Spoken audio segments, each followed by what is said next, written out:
শেষ বেশ 10ই মে সকাল, all set to go to Siliguri. Darjeeling trip আমাদের বহু প্রতীক্ষিত রোড ট্রিপ তো শুরু হয়ে গেল। আমরা এগিয়ে চলেছি মধ্যমগ্রাম থেকে শিলিগুড়ি পথে। আমরা অলরেডি চলে এসেছি বেতুয়াডারির কাছে, একটা পেট্রোল পাম্পের সামনে দাঁড়িয়েছি, তেল নিলাম। এখানে একটু কফি টফি খাই, জাস্ট 2 মিনিটের স্টপ দেবো, একটা ফুয়েল ব্রেক ছিল। 2 মিনিটের মধ্যে এ করে অলমোস্ট 4400 টাকা তেল ভরলাম গাড়িতে করে নিয়ে। এবার আমরা এগোবো বহরমপুর পার করে। মোস্ট প্রবাবলি আমরা দাঁড়াবো লাঞ্চ করার জন্য, ব্রেকফাস্ট করার জন্য। দেখা যায় এখন যদি খিদে পায় তাহলেই, না হলে আমাদের যেখানে খিদে পাবে একটাই, যেটা সুবিধা নিজেদের গাড়ি, যেখানে ইচ্ছা সেখানে দাঁড়াতে পারবো। তো এইভাবেই এগোচ্ছি। তো আশা করি রাস্তা খুব ভালো, খুব ভালো। মধ্যমগ্রাম থেকে আমরা প্রায় 100 কিলোমিটার 1.5 ঘন্টায় চলে এসেছি। তো 60-70 আরামসে 60-70 মানে অ্যাভারেজ পিক করা যাচ্ছে। 100-র উপরে গাড়ি চালানো যাচ্ছে, কোনো ফিল হচ্ছে না। তো সবাই আছে এখানে। একটু এই যে আমাদের গাড়ি সারথি এই কদিনের জন্য আমাদের, তো এরপরে আরও থাকো। আমি তেল ভরে একটু ফ্রেশ হচ্ছিলাম, সেই সময় দেখলাম এরা সবাই খাবারের উপর অলরেডি ঝাঁপিয়ে পড়েছে।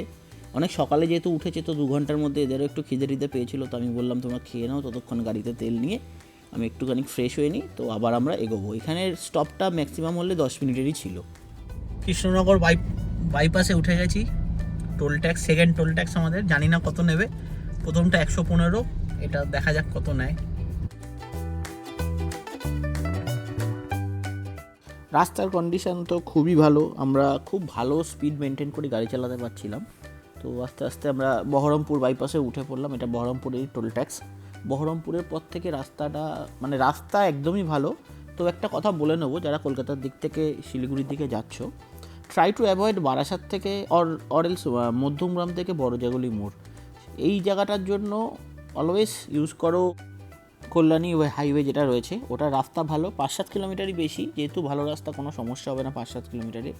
বরং বারাসাতের দিক থেকে ছাড়া কল্যাণীর দিক দিয়ে গেলে অনেক তাড়াতাড়ি পৌঁছাতে পারবে তুমি। কাপা মোড় হয়ে বড়জাগুলি মোড় থেকে NH-12 ধরে নাও। NH-12-এর অবস্থা মানে কন্ডিশন খুব ভালো। ইভেন কল্যাণী হাইওয়েও ভালো, সেটা নিয়ে কোনো সমস্যা হবে না। আমি এখন যে ক্লিপগুলো দেখাচ্ছি, এটা বহরমপুর হাইওয়ে, বহরমপুর বাইপাস খুব ভালো। মানে বড় বড় যে পেন পয়েন্টগুলো ছিল এর আগে, বহরমপুর হয়ে গেল, ডালখোলা হয়ে গেল, মালদা হয়ে গেল, এগুলো খুব ভালো এখন অবস্থা। আমরা ফারাক্কা অবধি পার হয়ে গেছি, ফারাক্কার ব্রিজ পার হচ্ছি, সবাই দেখতেই পাচ্ছ, সবাই চেনো এই জায়গাটা। তো এখান দিয়ে পার হওয়াটা একটা আলাদাই একটা নস্টালজিয়া। ডান দিকের যে নতুন ব্রিজটা, সেটার কাজটাও অনেকটাই শেষ, মানে নদীর উপরের পোর্শনটা তো পুরোটাই কমপ্লিট। ওই ডান দিকে দেখো, দেখতে পাবে, সবাইকে দেখাচ্ছি আমি, দেখো এই দেখো, পুরোটাই কমপ্লিট হয়ে গেছে অলমোস্ট। নদীর উপরে কিছুটাই, কোনো জায়গাটাই বাকি নেই। হ্যাঁ, আশেপাশে জয়েনিংয়ের অনেক জায়গাগুলোই বাকি রয়েছে এদিক ওদিক করে, সেটা আমরা পরে দেখতে পেরেছিলাম। মনে হয় ভিডিও ক্লিপ নেই ওটার। স্টিল এটা হচ্ছে সেই আমাদের বাঙালিদের নস্টালজিক জায়গা, যেখানে ফারাক্কা ব্রিজ আগে যখনই গেছি এখান থেকে ট্রেনে করে, তখনই মাঝরাত্রির এই জায়গাটা পার হয়, কোনো দিনই ভালো করে দেখার সুযোগ হয়নি। তো আজ যতটা সম্ভব দেখলাম। এটা একটা ছোট ক্লিপ, দেখো কত স্পিড মেনটেন করা যাচ্ছিল। আমরা ডালখোলায় ঢুকতে চলেছি। ডালখোলা 11 কিলোমিটার। একটা দারুণ, মানে কি বলবো, পাওয়া অ্যাচিভমেন্ট। সেটা হচ্ছে আমরা তো ফার্স্ট টাইম আসলাম, আমরা কোনোদিন আগে এত দূরে আসিনি গাড়ি নিয়ে, এইবার প্রথম আসছি। একটা স্বপ্ন ছিল। নর্মালি সবাই ফার্স্ট স্টপটা দেয় কোথায়? বহরমপুর। যারা একটুখানি প্রো তারা দেয় মালদা। আমরা হয়ে গেছি প্রো ম্যাক্স, আমরা ডালখোলায় ফার্স্ট স্টপ দিতে চলেছি। আমরা রানাঘাটে দাঁড়িয়েছিলাম একবার তেল নেওয়ার জন্য গাড়িতে, তো আমরা তেলটা নিয়েছি ওখান থেকে। মাঝখানে একবার ফারাক্কায় যা স্পিড ব্রেক ছিল আমাদের, ওটা সবাই টয়লেট করেছি। এবার ফাইনালি খাওয়া দাওয়ার জন্য আমরা ডালখোলায় দাঁড়াতে চলেছি। ডালখোলার 10 কিলোমিটার মতো আছে। তো এটাই যা শেয়ার করার জন্য কল করা। বাই দ্য ওয়ে, এটা রায়গঞ্জ বাইপাস, অসাধারণ রাস্তা। রায়গঞ্জ থেকে ডালখোলা অবধি টিল নাও, মানে দারুণ রাস্তা। মানে 120-140 কোনো ব্যাপার না। আগের ভিডিওতে আমি তো দেখালাম যে 120 গাড়ি চালানো যাচ্ছে, কোনো ব্যাপারই না। সকাল 5:30টায় বেরিয়েছিলাম, এখন 1টা মতো বাজে, আমরা ডালখোলায় ঢুকছি। মানে তার 151 কিলোমিটার টু গো আমাদের শিলিগুড়ি। তো আমরা যখনই ডালখোলা থেকে খেয়ে বেরোবো, তারপরে 2 থেকে 2.5 ঘন্টা বা 3 ঘন্টার মধ্যে আমরা আরামসে হোটেলে পৌঁছে যাব। তো টাইম কিল আমরা একদমই করিনি, সেই তুলনায় আমরা কিলোমিটারটাকে দারুণ কিল করে গেছি। ডালখোলার রাজ দরবারের থেকে আমরা খাওয়া দাওয়াটা সেরে নিলাম। খুব হালকাই খেলাম, যেহেতু আমার এখন গাড়ি চালাতে হবে আরও। বাট খাবার অতটা ভালোও লাগেনি সত্যি বলতে। এবার ধীরে ধীরে আমরা এগিয়ে চলেছি শিলিগুড়ির উদ্দেশ্যে ডালখোলার পথে। ডালখোলাতে NH-12 শেষ হয়ে যায়। তো এখান থেকে আমাদের রাস্তার বেশি বাকি ছিল না। তবে হ্যাঁ, একটা জিনিস বলে দিই, ইসলামপুরের ধারে কাছে এই রাস্তাটা 20 কিলোমিটার মতো খারাপ আছে। হ্যাঁ, এমন খারাপ নয় যে গাড়ি চালানো যাবে না। এইভাবেই আমরা ধীরে ধীরে এগিয়ে চললাম। কিছুক্ষণ বাদেই আমরা দেখতে পেলাম সেই চা বাগান, যে চা বাগানের জন্য শিলিগুড়ি বলুন, দার্জিলিং বলুন বিখ্যাত। তো এই চা বাগান আমরা অলমোস্ট 20-25 কিলোমিটার আগে রয়েছি এই সময় শিলিগুড়ি। দিব্যি আমরা যাচ্ছি, দেখুন কত সুন্দর সুন্দর। আর সবার অনুরোধে একটা চা বাগানে আমরা দাঁড়িয়েও পড়লাম, কিছু ছবিও তুললাম সবাই মিলে। তো আমাদের যেহেতু খুব তাড়াতাড়ি আমরা পৌঁছে গেছিলাম শিলিগুড়িতে, সেই জন্য আমাদের হাতেটা অনেকটাই টাইম ছিল যে আমরা একটুখানি ছবি তুলে মাঝখানে দাঁড়িয়ে সময় নিতে পেরেছি। ঘড়িতে 4:25 আমরা শিলিগুড়িতে ঢুকে গেলাম। সকাল 5টায় বেরিয়েছিলাম, 5:30টায় বেরিয়েছিলাম টু বি প্রিসাইজ।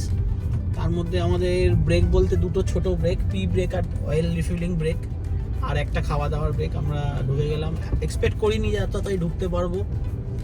ভালো লাগছে, তাড়াতাড়ি টাইমটা কিল করতে পেরেছি, সরি কিলোমিটারটাকে টাইমের হিসাবে কিল করতে পেরেছি, খুব ভালো লাগছে। আমাদের রুম শিলিগুড়ির 4 জনেই একটা রুমই নিয়ে নিয়েছি, যেহেতু একটা রাতের ব্যাপার। তো রুমটা খুবই ভালো, আমরা অলরেডি সেটেলড হয়ে গেছি, সব কিছু অ্যাভেলেবেল আছে। এখানে একটা 2 জনের শোয়ার রুম, এই 2 জনের শোয়ার খাট, এখানে একটা 2 জনের শোয়ার খাট, এখানে একটা বসার জায়গা, এটা কমপক্ষে 42 ইঞ্চির টিভি, আবার এখানে একটা আলাদা করে স্টাডির জায়গা আছে। অ্যান্ড বাথরুমটা খুবই ভালো। তো সব কিছু অ্যাভেলেবেল আছে এখানে, গিজার আছে, all the amenities R here. এখানে একটা লাগেজ রাখার মতো আছে, এক্সট্রা বালিশ, সবই অ্যাভেলেবেল। হোটেলটা ভালো, 3000 টাকা নিয়েছে আমাদের এক রাতের জন্য। আমি নিচে ডেসক্রিপশন বক্সে নাম্বারটাও দিই। সন্ধ্যেবেলা snacks, chicken lollipop, French ফ্রাইজ, soup, সবাই এনজয় করছি। অনেকক্ষণ আগে চলে এসেছি আমরা। সকালবেলায় শিলিগুড়ি থেকে বেরিয়েছি লামাহাটার উদ্দেশ্যে। লামাহাটা যাব, প্রথম 2 দিনের স্টে আছে লামাহাটায়। তো রোহিণী রোড দিয়ে যাচ্ছি, রাস্তাটার সিনিক বিউটিটা খুব ভালো, সেটাই দেখানোর জন্য ভিডিওটা করা। সবাই জানো শিলিগুড়ি থেকে পাহাড়ে ওঠার জন্য 2-3টে রাস্তা আছে। তো আমরা রোহিণী রোডটা ধরেছিলাম, কারণ সেবক রোডে কাজ চলছিল। আর আরেকটা যেটা রোড রয়েছে সেটা আমার ঠিক জানা ছিল না। সবাই বলে রোহিণী রোডটা একটু কঠিন, অনেক স্টিফ রাস্তা আছে। তো আমরা চ্যালেঞ্জটা নিলাম, দেখি কি হয়। পরবর্তীকালে দেখতে পাবে তোমরা কীভাবে আমরা উঁচু রাস্তাগুলোকে ধীরে ধীরে পার করে ফেলেছিলাম খুব সহজেই। এটা রোহিণী রোড ধরে আমরা পাহাড়ের দিকে এগিয়ে চলছি। সামনে নিশ্চয়ই পাহাড়, সবাই দেখতে পাচ্ছ। এই সময়টা আমাদের মনে যে কতটা খুশি হচ্ছিল তার ঠিক ছিল না, সাথে ভয় যে এই পাহাড়ে উঠতে হবে। এর আগে কোনোদিন আমরা গাড়িতে করে উঠিনি পাহাড়ে। তো এই সময় একটা মিক্স ফিলিং চলছিল, ভালো লাগা ভয় লাগা দুটো মিলিয়ে তো বেশ ভালোই মনে হচ্ছিল এই সময়টা। যেই পাহাড়ে উঠতে শুরু করলাম, সঙ্গে সঙ্গে এসে গেল বৃষ্টি, রাস্তা ভেজা। সবাই দেখতে পাচ্ছ, আমাদের এই ট্রিপে বৃষ্টি ছিল একমাত্র আমাদের দুশমন।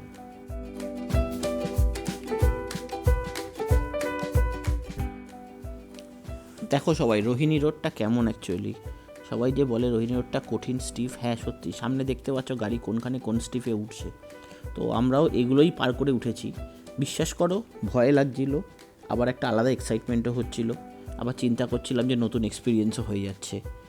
এত কঠিন মানে রাস্তাটা যে কী বলবো, খুব কঠিন তা না, বাট যেহেতু আমরা আগে কোনো দিন আমার একদমই এক্সপিরিয়েন্স ছিল না এরকম রাস্তায়, মানে এরকম রাস্তায় এরকম পাহাড়ে গাড়ি চালানো, সেই জন্য একটু মিক্স ফিলিং হচ্ছিল যদিও, বাট ভালোও লাগছিলো। ঘুরতে যাচ্ছি, রোড ট্রিপ, নতুন এক্সপিরিয়েন্স, সব মিলিয়ে খুব ভালো। আর পথে আমরা কার্শিয়াংয়ের মার্গারেট ডেকে দাঁড়ালাম কিছু খাওয়া দাওয়া করার জন্য। সত্যি কথা বলতে আমি এই জায়গাটার নামই শুনেছি, আগে কোনো দিন আসিনি, কারণ অন্যান্য গাড়িগুলো এখানে স্টপ দেয় না। সিনিক বিউটি খুব ভালো লাগবে দেখতে, খুব ভালো ফিল হবে। তলায় চা বাগান, উপরে একটা সুন্দর ক্যাফে, সেখানে খাওয়া দাওয়া চলছে একটু। তবে এখানে হ্যাঁ ভারতীয় খাবার দাবার পাওয়া যায় না, ওই লুচি তরকারি আলু পরোটা ওইসব হবে না, সব বিদেশি খাবারই বেশিরভাগ এখানে পাবে তোমরা। আর আমরা কী খেলাম একটু দেখিয়ে দিই। আমরা হট চকলেট আর দার্জিলিং টি আর সাথে সসেজেস, আমরা এইটুকুই মানে খাবার দাবার খেয়েছিলাম, আর কিছু না। তো ধীরে ধীরে আমরা লামাহাটার পথে এগিয়ে চলেছি। রাস্তাটা যেহেতু একটু বৃষ্টি হয়েছিল বলে আমরা ধীরে ধীরেই যাওয়াটা প্রেফার করছিলাম। ধীরে সুস্থে সময় নিয়ে, কারণ আমাদের হাতে সময় অনেকটাই ছিল। এখন এই সময়টা মোস্ট প্রবাবলি 12টা 12:30 বাজে। তো আর এখান থেকে লামাহাটা খুব বেশি দূরে নয়, পাহাড় থেকে এই পাহাড় থেকে ওই পাহাড়, এইভাবে আমরা ধীরে ধীরে ধীরে ধীরে এগিয়ে চলেছি লামাহাটার পথে। এবার দেখো লামাহাটার হোটেলের কিছু কিছু ক্লিপ। ভিউটা এটা আমাদের হোমস্টের ছাদ থেকে ভিউ। তো এখন একটু মেঘলা আছে, আমরা দেখতে পাচ্ছি না কিছু। এই সাইডে কাঞ্চনজঙ্ঘা আছে, চোখে হালকা দেখা যাচ্ছে, আমরা এমনি দেখতে পাচ্ছি না। খুব ভালো, খুব ভালো। সবাই আমরা এসে দেখো কফি খাচ্ছি, একটু কফি এনজয় করছি সবাই মিলে, তাড়াতাড়ি করে চলে এসেছি। মধ্যে প্ল্যান করলাম লাঞ্চটা করে তাড়াতাড়ি করে লামাহাটা ইকো পার্ক দেখতে যাব। তো অ্যাজ পার আওয়ার প্ল্যান আমরা লামাহাটা ইকো পার্ক দেখতেও চলে গেলাম। খুব সুন্দর, চারিদিকে পাইন বন জঙ্গল রয়েছে, প্রচুর জিনিস আছে দেখার মতো। দেখো, দেখলে আর প্রচুর ছবি তোলার জায়গা আছে। সবাই দেখো, চোখের জন্য শান্তি এই জায়গাটা।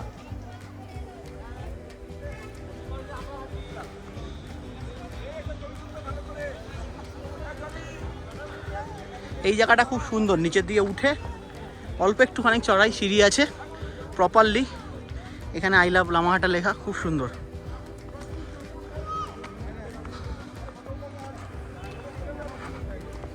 এবার লামাহাটা ইকো পার্কে তোলা কিছু ছবি দেখাই, যেগুলো দেখে তোমাদেরও সত্যি খুব ভালো লাগবে। তো ফটোগুলো দেখো, এগুলো সব লামাহাটা ইকো পার্কের ছবি, যেগুলো আশা করি তোমাদেরও ভালো লাগবে।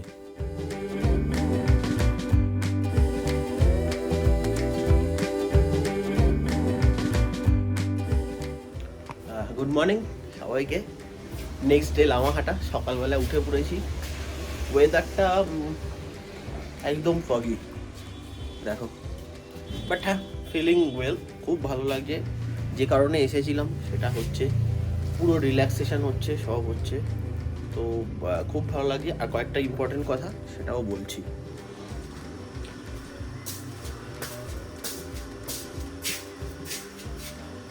তো হ্যাঁ, যে কথাগুলো বলতে চাইছি, লামাহাটায় যারা যদি প্ল্যান করো, এরকম এক্সপেক্ট করো না যে দার্জিলিং বা গ্যাংটকের মতো খুব বেশি ঘিঞ্জি হবে সব কিছু।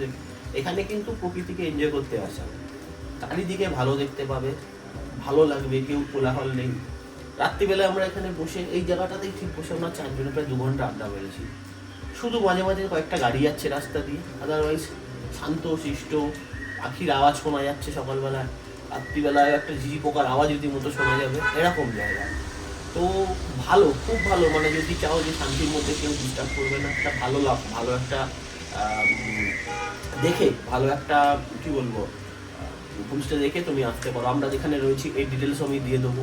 খুব ভালো ছেলে যিনি রয়েছেন দেখাশোনা করছে, সত্যজিৎ ও শ্যামনগরের ছেলে আমাদের দিকেই থাকে। তো সমস্যা নেই, ওর সঙ্গেও যোগাযোগ করতে পারো। বাকি ডিটেলস যোগাযোগের, আমরা যাত্রীতে এসেছি, আমার এক কাকা, তারও ডিটেলস আমি দিয়ে দেবো।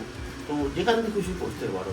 তো পিক টাইমে একটু মোটামুটি ধরো 1500 থেকে 1800 টাকার মধ্যে পার ডে পার হেড হিসাবে থাকে, with 4-4 time foods and accommodation. তো আমাদের যেহেতু একদম শেষ সময় করেছিলাম, তো সেই জন্য আমাদের ক্ষেত্রে একটু বেশি টাকা লেগে গেছে। প্লাস এই সময়টা খুব পিক টাইম, এই জায়গাগুলোর জন্য পিক টাইম। আমাদের দিকে গরম থাকে, তো এইদিকে ঠান্ডা, ওয়েদার ভালো। সকালে খুব ঠান্ডা নেই, রাত্রিরে ঠান্ডাটা লাগছিল। এখন খুবই প্লেজেন্ট, খুবই আরামদায়ক ওয়েদার। একটা হালকা সোয়েটার পরতেও পারো, এবার না পরলেও সমস্যা নেই। আমি তো হাফাতাই পরে আছি, তো হালকা ঠান্ডা লাগছে, কিন্তু ঠিক আছে, স্টিল ম্যানেজেবল এটা। তো ভালো জায়গাটা রিল্যাক্স করার জন্য 100% আসতে পারো। উইকেন্ড গেটওয়ে, অফিস করে, কাজ ব্যবসা করে, খাটাখাটনি করে, খুব টেন্স হওয়ার পরে, খুব খাটাখাটনির পরে, কষ্ট করার পরে 2 দিনের জন্য রিল্যাক্সেশন মাস্ট। জায়গাটা খুব ভালো। এরপরে এখানে আমরা 2 দিন থাকবো। এখান থেকেই আজকে আমরা আশেপাশে জায়গাগুলো দেখতে যাবো। কিছু 3-4টে পয়েন্ট আছে, সেগুলো তো পরে দেখাবোই। আর 2 দিন আমরা শিলংয়েও থাকবো। তারপরে একটা দিন আমরা ফাঁকা রেখেছি, আমরা কোনো শিওর নই। ওই দিনটা মোস্ট প্রবাবলি আমরা দার্জিলিংয়ের দিকে একটু যেতে পারি। কোথায় থাকবো শিওর নেই। আইদার আমরা দার্জিলিংয়ের দিকে কোথাও থাকবো, আইদার আমরা বেরিয়ে নিচের দিকে চলে যাবো, মানে শিলিগুড়ির দিকে চলে যাবো টুয়ার্ডস হোম। তো দেখা যাক কি হয়। দেখো লুক, একবার দেখো বাইরেটা যা সবাই।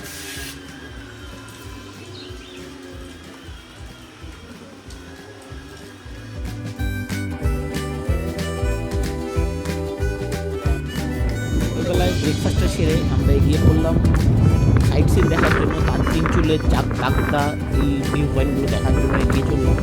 সাথে আরও কিছু অন্যান্য যেসব গার্ডেন রয়েছে সেগুলোও আমরা দেখার জন্য এগিয়ে গেছি। কিন্তু সমস্যাটা সেই একই জায়গায়, যে মানে এত বেশি মেঘ পাহাড়ে, না কিছু দেখা যাচ্ছে, আর একটু উপরে যাওয়ার পরেও না একটু রিস্ক হয়ে যাচ্ছে চালানো। রাস্তাগুলো অলরেডি সরু, কোনো গার্ডওয়াল দেওয়া নেই, দেখতেই পাচ্ছ সবাই। আর সাথে অসুবিধাটা কী হচ্ছে, কোনো কোনো জায়গায় প্রচণ্ড মেঘ হয়ে যাচ্ছে, এতটাই মেঘ যে রাস্তা দেখাই যাচ্ছে। আমরা দেখো এগিয়ে যাচ্ছি, আমি দেখাচ্ছি কিছু কিছু জায়গা। দেখো এই জায়গাটা দেখো, কিছুই নেই, কোনো কিছুই নেই, অন্ধকার পুরো রাস্তা।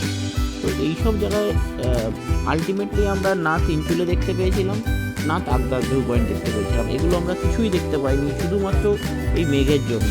এগুলো কিন্তু মেঘ, কেউ কিন্তু কুয়াশা ভেবো না, এগুলো মেঘ। যেহেতু পাহাড়ি জায়গা, পাহাড়ে প্রচুর গাছ রয়েছে না, তো এই জায়গায় মেঘগুলো আটকে রয়েছে, যাচ্ছে না। এই কারণেই আমরা কিন্তু ভালো করে তিনচুলে তাকদা এগুলো দেখতে পারিনি।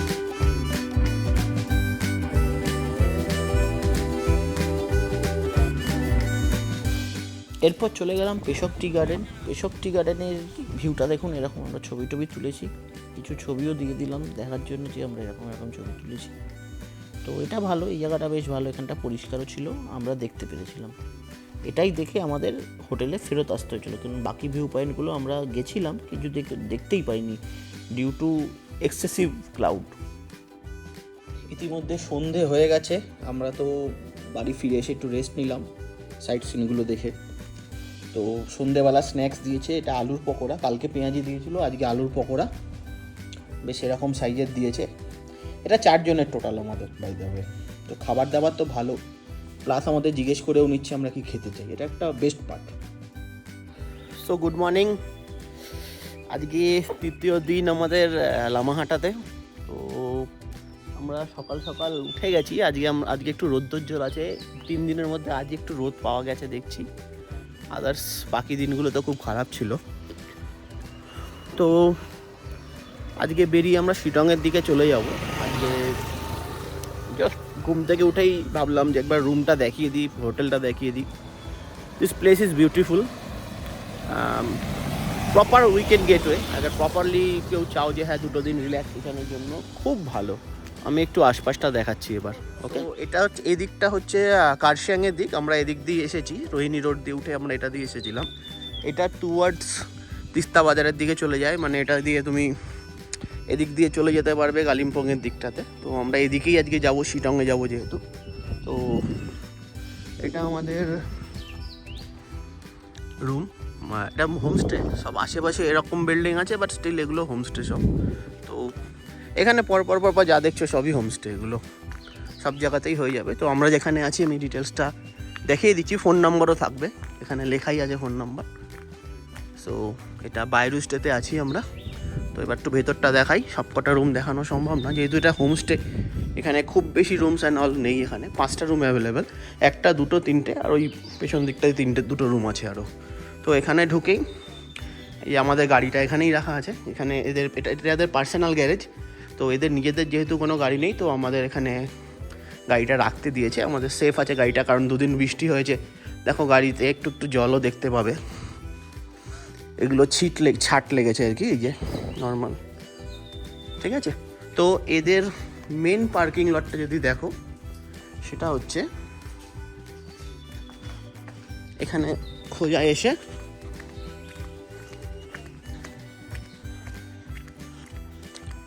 এখান থেকে ঘুরে এই নিচে নেমে, এই হচ্ছে এদের মেন পার্কিং লট।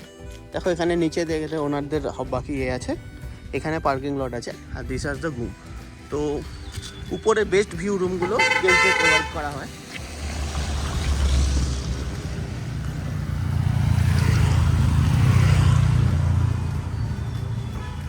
তো এই রুম, এই জায়গাটা, এটা reception, that one the reception. এখান থেকে কুয়াশা রয়েছে বলে কোনো ভিউ আমরা দেখাতে পারছি না, বাট স্টিল এটা সোজা হচ্ছে এখান থেকে কাঞ্চনজঙ্ঘা দেখা যায়। এখানে বিকেলে আমরা আড্ডা মেরেছিলাম বসে, এখান থেকে খুব ভালো ভিউ আসে। প্রপার ভালো 5G ওয়াইফাই আছে, প্রপার কানেক্টেড ওয়াইফাই, খুব ভালো। এবার রুমটা দেখাচ্ছি, 1 2 3 4 5, এই 5টাই রুম আছে। তো এটা আমাদের রুম, লাইটিং কন্ডিশনস ভালো। এটা বেড রুম, বেড থেকে দেখো ডাইরেক্ট এটা খুললেই কাঞ্চনজঙ্ঘা ভিউ। এই কাঞ্চনজঙ্ঘা ক্লিয়ার থাকলে এখান থেকেই দেখা যাবে। এই যে বেড থেকে কাঞ্চনজঙ্ঘার ভিউ সিধা। তো আর কি বলতে, এই একটা সাইড টেবিল আছে, একটা এমনি টেবিল আছে। আর ওয়াশরুমটা খুব ভালো, পরিষ্কার পরিচ্ছন্ন, প্রপার। দেখো তো ভালো, বাইরো স্টে ইজ ভেরি গুড। এখানে সব রকমের কম বেশি হোমস্টেতে যেরকম সুবিধা থাকে আর কি, ওগুলো সবই এখানে পেয়ে যাবে। All time hot water, even চা বিস্কুটও যখন তখন চাইলে এরা প্রোভাইড করে দেয়। স্ন্যাক্সটাও ওরা আমাদের থেকে জিজ্ঞেস করে নিয়েছিল কালকে। ইভেন কালকে আমাদের ডিনারটাও আমাদের মতো করে ওরা বানিয়ে দিয়েছিল। আমরা ফ্রাইড রাইস খেতে চাইছিলাম, তো ওরা ফ্রাইড রাইসই বানিয়ে দিয়েছিল। তো দ্যাট ক্যান বি হ্যাপেন, এখানে হতে পারে। তো খাবার দাবারের ব্যাপারটা নিয়ে, যেহেতু কালকে কোনো গেস্ট আর ছিল না, আমরা 4 জনই ছিলাম, তো আমরা যেরকম বলেছিলাম এরা বানিয়ে দিয়েছিল সেইভাবে। অবভিয়াসলি পুরো গেস্ট থাকলে এইরকমভাবে তো সম্ভব হবে না। তো দিস ইজ মাস্ট ট্রাই। আমি রেকমেন্ড করব, যদি কেউ আসতে চাও লামাহাটায় অবশ্যই এসো, বাইরো স্টেতে থাকতে পারো, খুব ভালো। আশেপাশে আরও আছে, আমি দেখেছি, পজিশানগুলো সবারই কম বেশি ভালো। দেখো অ্যাকচুয়ালি যে কারণে সবাই আসে লামাহাটায়, খুব শান্ত, কোনো আওয়াজ নেই। দেখো পাখির আওয়াজ শোনা যাচ্ছে সকালবেলায়, দেখো শুনতে পাচ্ছ নিশ্চয়ই। তো সাইট আমি তোমাকে দেখাচ্ছি, আরও আশেপাশেটা দেখাচ্ছি। এরকম হচ্ছে লোকেশনস, মানে যেটা লামাহাটা ইকো পার্ক আছে, ইকো পার্কের পোর্শনটা ঠিক অপোজিটেই। ইকো পার্ক যেতে গেলে একটু নিচে নেমে গিয়ে ডান দিকে গেট আছে, ওখান থেকে ইকো পার্কে ঢোকা যাবে। তো পজিশনস খুব ভালো এটা। আর রাস্তাটা একটু স্টিফ, মানে হেঁটে হয়তো কষ্টই হবে, 1 কিলোমিটার 1.5 কিলোমিটার হাঁটাটা খুব একটা ইজি হবে না এখানে। বাট ওয়েদারটা, আমরা যেহেতু রিল্যাক্সেশনের জন্য এসেছি, আমাদের কোনো ওয়েদার খুব ভালো, মানে ঠান্ডা ওয়েদার আছে বেশ। মানে খুব ঠান্ডাও নয় যে একদম অবস্থা খারাপ হয়ে যাচ্ছে, আবার খুব গরমও নয়, মানে গরম তো নয়ই। দেখো আমি হাফাতাই পরে এখনও ঘুরে বেড়াচ্ছি, বাট হ্যাঁ রাত্রের দিকে ঠান্ডাটা লাগছিল। তো এই হচ্ছে পজিশান। তো আজকে আমরা আবার বেরিয়ে যাব এখান থেকে, আজ চলে যাব শিটংয়ের পথে। তো সেগুলো আগে পরে হবে, এখন ফ্রেশ হয়ে নিই। দেখো আমাদের গাড়ি দাঁড়িয়ে আছে, গাড়িটাও একটু কোল্ড স্টার্ট করে নিতে হবে মনে হচ্ছে মোস্ট প্রবাবলি। চলো পরের জিনিস নিয়ে আসছি আবার। তো সকাল সকাল বেডটি এসে গেছে, এই বেডটি খেয়েই আমরা শিটংয়ের উদ্দেশ্যে রওনা দিয়েছিলাম। আর পরবর্তী পর্বের জন্য স্টে টিউন থাকো, এরপরে আসছি শিটং নিয়ে।